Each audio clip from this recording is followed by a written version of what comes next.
Welcome back sa ating channel. Naging mainit nga na usapin di umano sa mundo ng social media. Tila sumabog na nga si galit si Kong Rodante Marcoleta, kapatid ni Amy Marcos at Senador Amy Marcos kay Kuting ng Norte, Lisa Smugs at Tambaluslos. Dito nga natin makikita mga kaibigan na sa patuloy na karumal-dumal ang ginagawa nila sa bansang Pilipinas at pinagloloko nila ang taong bayan ay hindi na nga di umano masikmura ni Kong Rodante Marcoleta, Senador Amy Marcos at ang kanyang kapatid. Dito nga natin makikita mga kaibigan na talagang wala na nga ba talagang kredibilidad itong si Kuting ng Norte para pamunuan ang bansang Pilipinas, dahil kung pag-aaralan at titignan natin mga kaibigan ay marami pa rin nabibilog na ating mga kababayan sa kanilang mga salita na kung titignan natin ay wala naman silang nagagawa sa bansang Pilipinas, na kung makikita pa natin mga kaibigan ay napakalaki ng kanilang pondo na sinasabing na-release, ngunit ayaw nga nilang ipakita ang mga resibo at ayaw nilang magpa-audit. Kaya naman talagang isa lang ang ibig sabihin nito, na talagang mas malaki pa ang kanilang binubulsa ng kaban ng bayan kaysa ginagastos para sa bansang Pilipinas. Ito nga ang nakakalungkot na katotohanan. Kaya naman hindi nga di umano tinatantanan ng mga abogado, mga ibang congressman na matitino ang pag-iisip na batikusin ang administrasyon ni Kuting ng Norte, Lisa Smugs at ni Tambaluslos na ito, dahil hirap na ang ating mga kababayang Pinoy. Well mga kaibigan, para nga sa karagdagang impormasyon, panoorin nga natin ang buong video. At kung bago ka lamang sa akin channel, huwag kalimutan i-click ang subscribe button at notification bell para lagi kang updated sa ating mga bagong video. At para sa solid viewers natin dyan, maraming salamat sa walang sawang pagsuporta. Gabi, prime time, nanonood ako ng balita, abay may advertisement na para sa charter change. Oo nga. Oo nga, ano ba yan? Sino nagbayad yan? Dapat po alamin po yan ng MTRCB. Dahil hindi ko po alam kung yan ay pinapayagan, nagagastusan para sa charter change at hindi nagpapakilala kung sino ang nasa likod nito. Baka mamaya pera na naman ng taong bayan yan. O ako, magtatanong ako, pera ba ng taong bayan yan? Dahil yan po, tanong din ng isang kongresista. Bakit nyo gagamitan ng pera ng taong bayan para isulong ang inyong gahaman sa kapangyarihan? Mahiya kayo. Terrible na ang ginagawa nyo. Sobra na. Mantakin mo, pati TVAD meron na ngayon. Akala nyo naman, mabibili ang utak ng Pilipino? Akala nyo, gagong Pilipino? Hindi po. Lalong magagalit ang mga Pilipino niyan dahil iniinsulto nyo ang kanilang katalinuhan. Saka nakakita na constitutional amendment para mawala ng boses ang Senado. Kaya nga nandyan po ang Senado dahil alam ng mga gumawa ng ating saligang batas, hindi lang ngayon, kundi yung mga panahon pa ng kopong-popong. Doon sa Amerika, kung saan natin ginaya ang sistema ng kanilang gobyerno na may dalawang kamara ang Kongreso, alam nila na kapag lokal na mga opisyal, siyempre, ang interest nila, yung mga lokal na issue, gaya ng mga project sa kanilang distrito. Pero kinakailangan magkaroon ng ilan na mayroong mas malawak na paningin na kinakailangan ang tingnan talaga pang nasyonal na interes. At yan po ang Senado. Mantakin nyo ang charter change. Kung paano lang mababago ang saligang batas. At dinamay pa ang presidente. Ng presidente o di naman daw kaya ang Speaker of the House. Paano naman si Senate President? Bakit nyo binaliwala si Senate President? At siyempre, bakit voting jointly ang gusto ninyo? Dahil you have the tyranny of numbers in the House. Alam nyo sa falsification of documents, nakasaad sa jurisprudence ng ating hukuman, kung sino ang nakinabang sa forgery, siya ay presumed na responsable sa forgery. Dito po, bagamat ito ay hindi forgery, kung sino ang nakikinabang doon sa charter change for sale, sila talaga ang presumed na nasa likod niyan. Alam na. Ay sino ang nasa likod niyan? Di yung mga miyembro ng Kongreso na makikinabang kung hindi na kinakailangan bumoto ang Senado sa kahit anong proposed na pagbabago sa saligang batas. Masyado na pong iniinsulto ang intelihensya ng taong bayan. Itigil na po yan. Nakakasuka na po kayo sa inyong pagiging gahaman sa kapangyarihan. Garapal na po yan! Mga gahaman sa kapangyarihan, ngayon po ang sasalawlain ng ating saliging batas, mantakidyo para sa 100 pesos. Gusto nilang babuyin ang isang pamamaraan na nagbibigay lakas sa taong bayan, nag-i-institutionalize ng people power. Pero mapapahiya po kayo dahil ang taong bayan, kukunin ng 100 pesos ninyo, walang pakialam sa inyong mga ninanais na magkaroon pa ng mas malaking at mas marawak pang kapangyarihan. Kayo po ay hagupitin ng galit ng taong bayan dahil iniinsulti po ang taong bayan kung akalain nyo yung pinakasagradong batas sa ating bayan at saligang batas ay maamendahan para lang po masuportahan ang yun nga po, paghahangad ng isang tao sa kapangyarihan na hindi niya makuha diretso sa taong bayan. Mabibigo po kayo at makikita nyo kung anong tunay ng anyo ng Pilipino pag sobra na talagang lalaban na.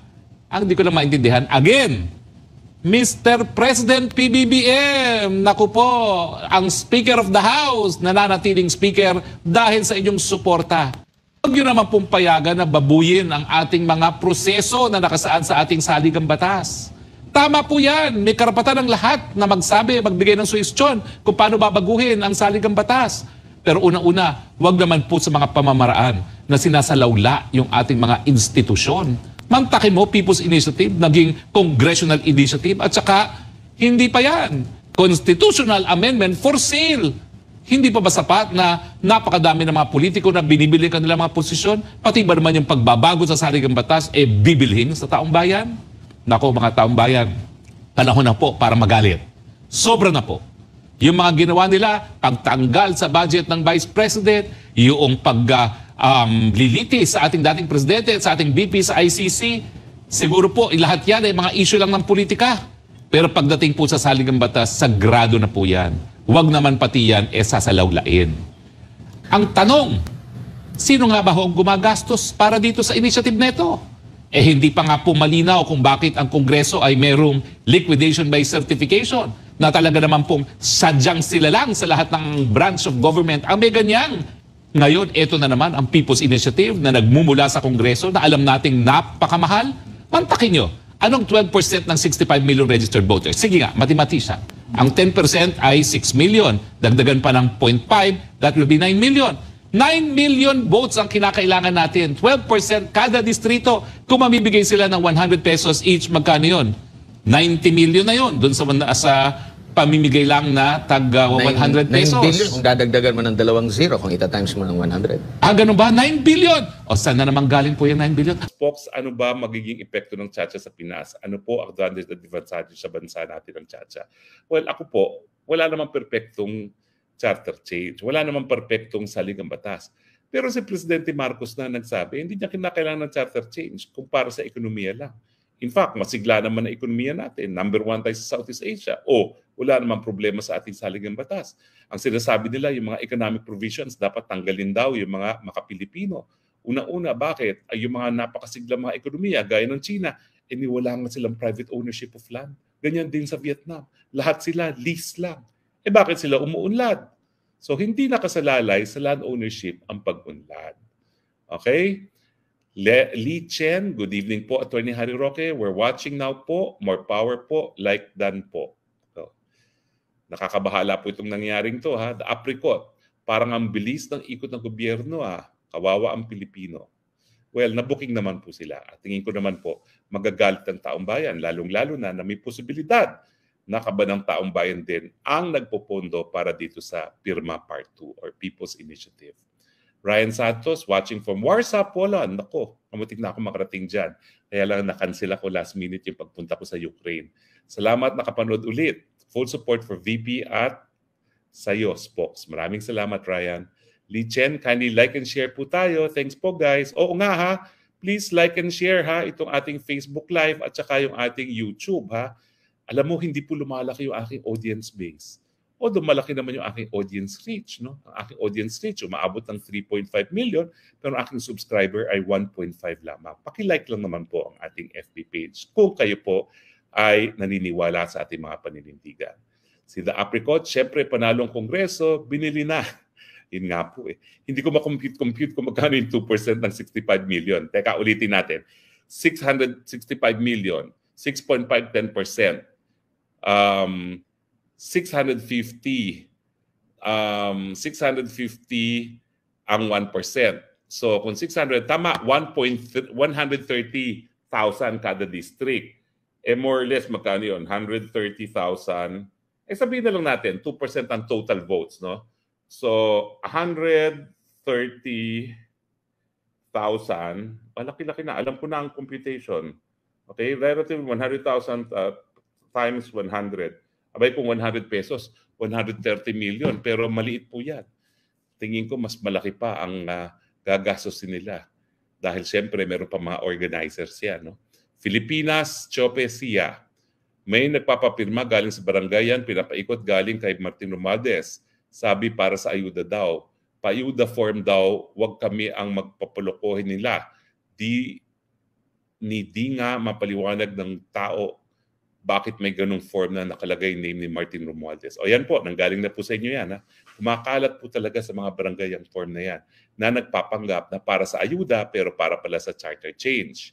Chivin, Good PM Postbox, ang tataba ng utak nila sa Congress. Paliwanag muna nila kung ano po ang nangyari sa sobrang pondo nila sa travel allowance nila. O nga, no? Kasi nga dinideny nila yung paratang, yung tanong ni Ka Eric. Kaya sinasabi nila, kaunti-kunti lang nagastos nila. Pero ang laki ng kanilang budget. Ba't hindi nila ginastos? Nery Lacson, 100 pesos daw po isang signature. Yun nga pong balita ko eh. Kinakailangan nila at least 130,000. 2% per district. Wilson Valenzuela, wag kang mabahala, Attorney Roque, mas okay compared sa mga dilawan. Ewan ko lang po, no? Judy Abi Uy, kapal kong speakers HOR initiative and HOR's initiative. Yan po ang kumpirmado. Hindi naman po nanggaling yan sa taong bayan. Bevong, parang komunista na tayo niyan. Oo nga, no? Parang lahat nanggagaling na sa Kongreso. William Saunders, the fact na PRRD wasn't able to scrap MDT meant we have to align with our treaty ally. How would we cooperate with China when we have a defense pact with the US? Sa akin po, kinakailangan talagang repasuhin yung MDT na yan. Kasi ni minsan, di naman tayo sinaklolohan ng Amerika. Bagamat nandyan namin MDT na yan mula pa ng 1951. 2 isla na wala sa atin. Wala namang saklolong nangyari o nanggaling sa Amerika. No? Okay, tignan pa po natin ang ibang text natin. September 19, fight lang sports. So, kaya nga po habang tayo ay merong Facebook Live, patuloy po tayo magdidiskurso ng mga issue na nakakaapekto sa ating pang-araw-araw na buhay. Jenny Baglao, alam ng presidente yan. Well, I'd like to give the president the benefit of the doubt kasi siya naman, hindi siya makikinabang dyan dahil siya ay matatapos ng termino niya sa 2028. Baka lang talaga may nag-aambisyon. Wika nga ni Senator Amy Marcos. Grace Win Tibay Elazar, Spokes, daming NPA nakapasok dito. Totoo po yan. Weng Lakin, kapal talaga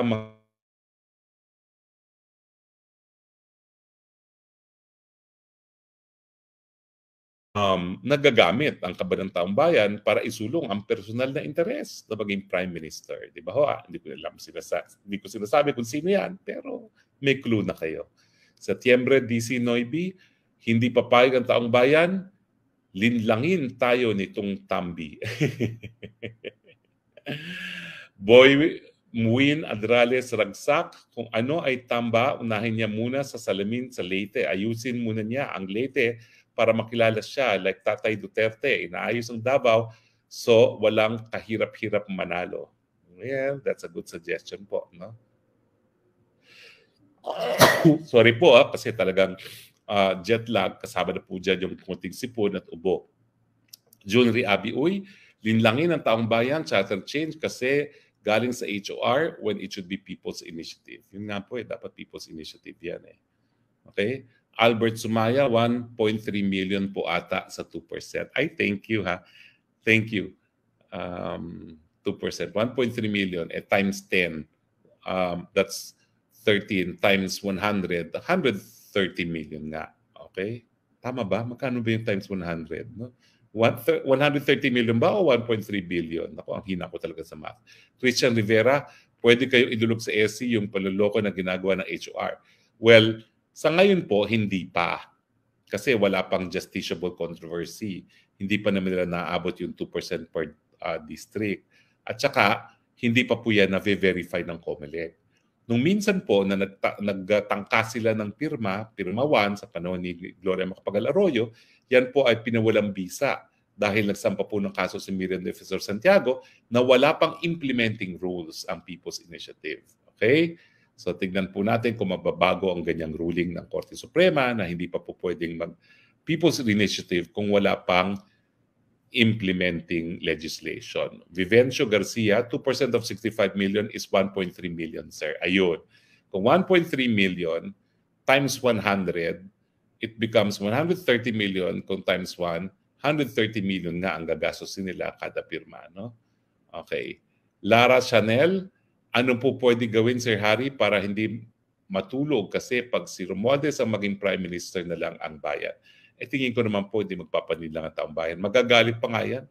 Ang sinasabi, pang-ayuda, tapos yung pala, pang-charter change. Tingin ko magagalit ang taong bayan dyan. Okay? Dan Felsabilio, hindi po pwede yan, Attorney Roque. Ang ganun, paano po yan ma-stop? Spokes. Huwag po kayo mag-alala. Sa takdang panahon, kapag nagkaroon na ng justiciable controversy, pangako ko sa inyo, ako mismo ang dudulog sa Korte Suprema. Okay? Para itigil yan. Gatchalian Joseph, Attorney Harry Roque, di ba pwedeng erase as health issue ang allegation of drug use against the President so we can demand him to undergo follicle test, drug test, because drug use can be considered as a health issue and the President is obligated to disclose his medical records. Well, sa akin po, may karapatan talaga ang taong bayan sa impormasyon, sa mga bagay-bagay na nakakaapekto sa kanilang pang-araw-araw na buhay. At syempre yung issue kung drug user ang presidente, yan po ay isang bagay na may karapatan ang taong bayan na malaman. Kaya nga po, tama yung suggestion nyo, follicle test sa buhok kukunin. No? Dahil madali naman mabagong resulta kung hindi sa follicle test ang gagamitin. Roel Dia Garcia, welcome back, Spox. Ako, hi, thank you very much, Pastor. Glad to be home. Okay, maraming salamat po sa inyo, ha? As usual, no? Dami tayong komento, pero ito po ang buhay ng Spox Hour para madinig ang inyong punto de vista matapos nating pagdiskusuhan ang mga issue na nakakaapekto sa ating pang-araw-araw na buhay.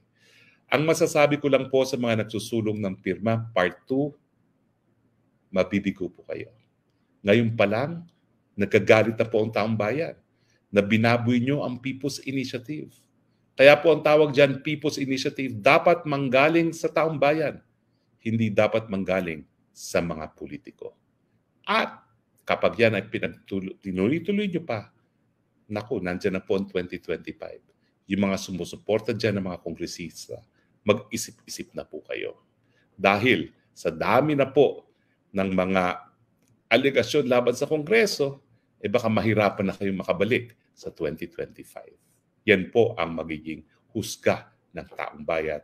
Kung pati People's Initiative, bababuyin yung mga politiko. Dito nga natin makikita mga kaibigan kung paano nga ang pambababoy sa batas ng Pilipinas na tila hindi naman dapat talaga nabibili ang batas ng Pilipinas, ngunit marami pa ring politiko at opisyales na tumatanggap ng pera at binibigta nila ang kanilang mga sariling prinsipyo dahil lamang sa pera na ito. Kaya naman dapat sa susunod ay wag nang ibenta ang boto ng mga bansang Pilipinas na ito dahil tayo rin lang ang naghihirap. Well mga kaibigan, kung kayo ang tatanungin ano ang inyong mga opinion, just comment below sa ating comment section at ating pag-uusapan.